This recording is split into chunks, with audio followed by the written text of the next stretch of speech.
Hey there, YouTube.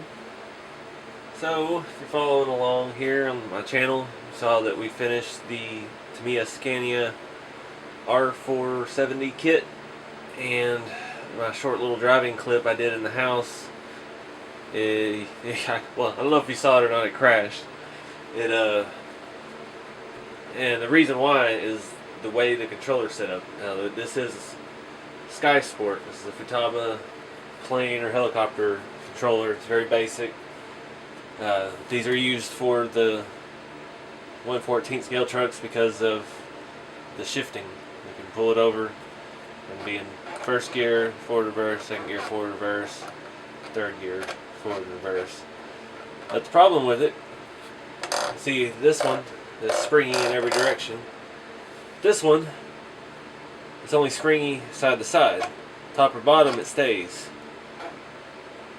So that's kind of a problem with the truck. Like, I was trying to film and I let go of the throttle to mess with the camera, and the truck took off because I didn't return it back to neutral. And sometimes it's very clicky, so you may think you're neutral, but it's still moving one direction or another slowly. So I've been reading up on these. You can buy the parts to convert it. It's just a simple little mechanism and a spring to make it springy like the rest of them. But I got to looking, I took it apart, and I had an idea. Since this is kind of annoying to me when I'm trying to say I want to stay in low gear, which, I mean, if you do any kind of scale hauling with these, you're going to want to be in low gear. But it always goes back to second gear. And with some of the trouble I'm having right now of setting up the shift servo, I can't get to the high gear. It would help if this would stay put in a gear so I could adjust the linkage and everything to get it to work right in all three. So my thought, I've looked at it a little bit. It's the same mechanism that does top to bottom, side to side on this one. So I'm thinking I can take the clicky part out and swap the spring and the little mechanism for the up and down. So we'll have springy, it'll zero back to throttle, but it'll stay in whatever gear that I push it over to. So that's what we're shooting for. Hopefully we don't break it. Then we'll go ahead and pull it apart and we'll start looking at it. Okay, so we got 4 screws on this. And by the way, this is the Futaba T4YF, 2.4 gigahertz, 4-channel. So we got 4 screws. Take out. Comes apart pretty easily. Your battery cable here is a little tight, as it's tucked into a little plastic clip here on the battery compartment. So you don't want to rip it apart. You want to pull it apart very slowly, and then you can reach in there and push that out of there, out of that little clip. And it doesn't come out super easy, so just be patient. You don't want to mess any of this up.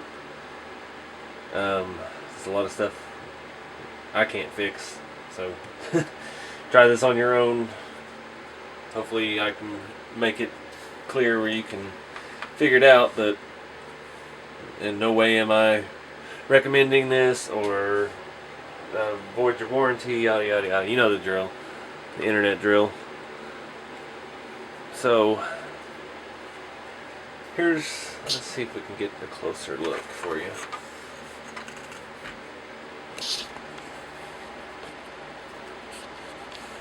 There we go. Okay, so we're looking at this one here. This is, you hear it click. And it's this little metal tab right here on almost like a gear face. And it's just rubbing against it.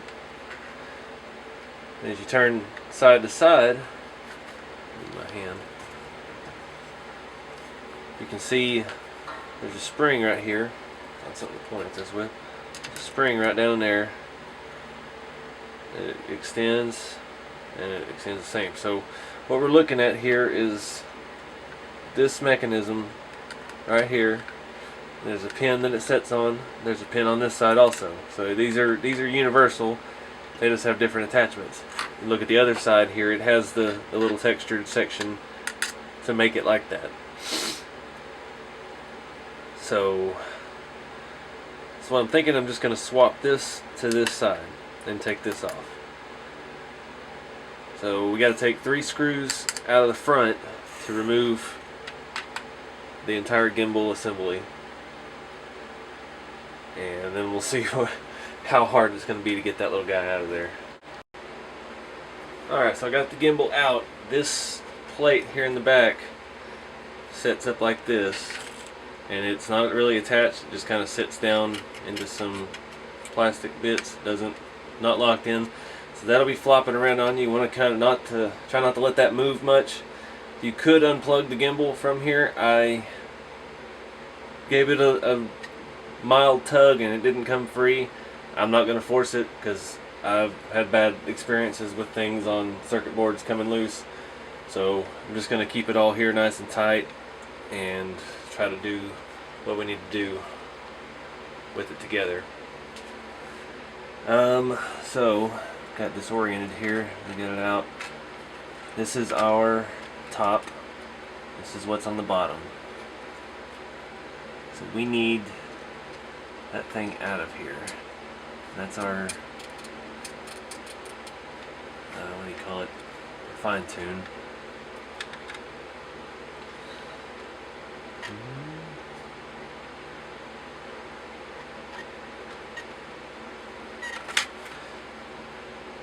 Go ahead and take this piece off real quick.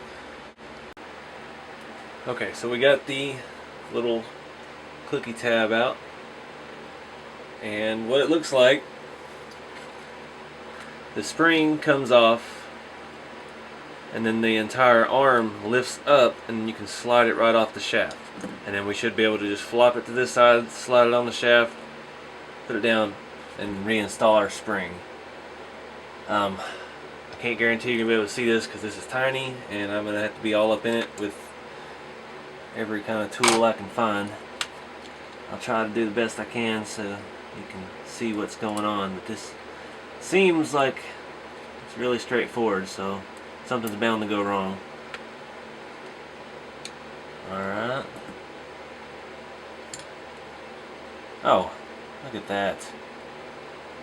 And we'll slide it on that side, and now we gotta figure out how to get the bottom of the spring off. Sorry, I got out of the way, out of the view there. I'll show you that again. So this was right here, and it just sits down and the spring hooks to it. So lift it up, slide it off the little shaft, and come over to this side and slide it on the shaft, and it fits right over there. So I'm going to leave that up, and we'll get the bottom of the spring out, hopefully very easily. Oh yeah, this is cake. Hook it in over there, lower our thing down, and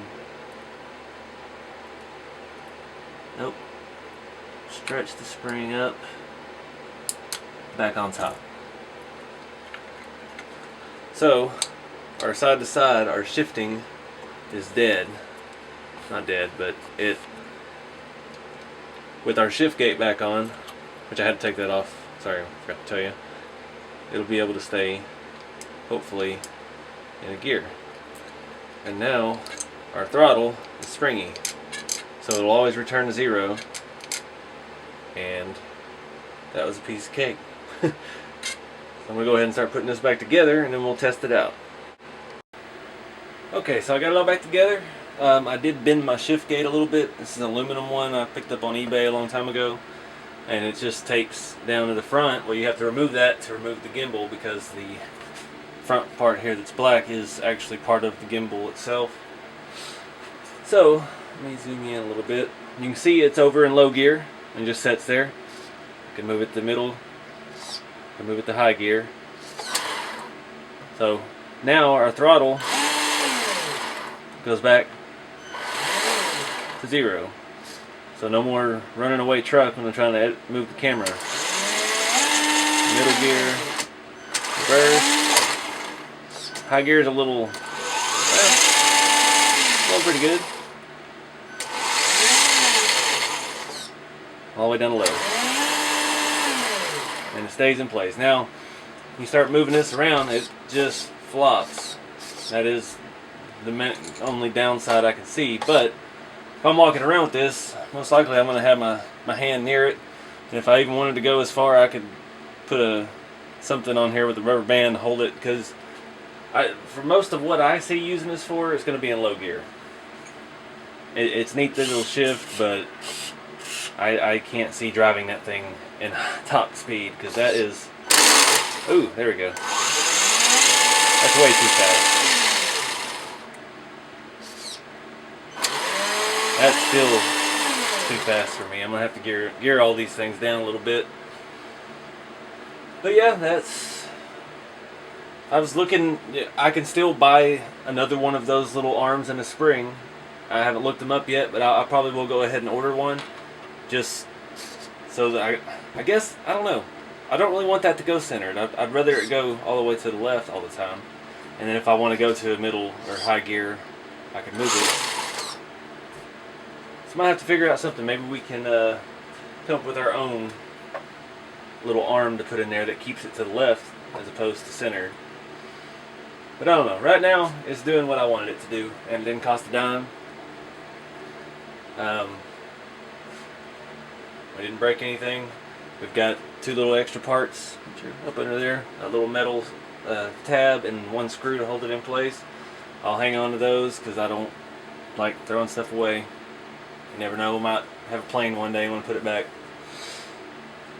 But yeah, I think that's vast improvement. It's going to improve the drivability with this controller. Kind of like a vacuum cleaner. But anyways, thanks for watching. I hope that helps somebody out. Again, this is not a super. It looks super easy, but it's a lot of tedious stuff you got to be very careful with. The wires in there, don't pull anything off. Don't rip any wires out of anything, or you're screwed. You ruin your controller.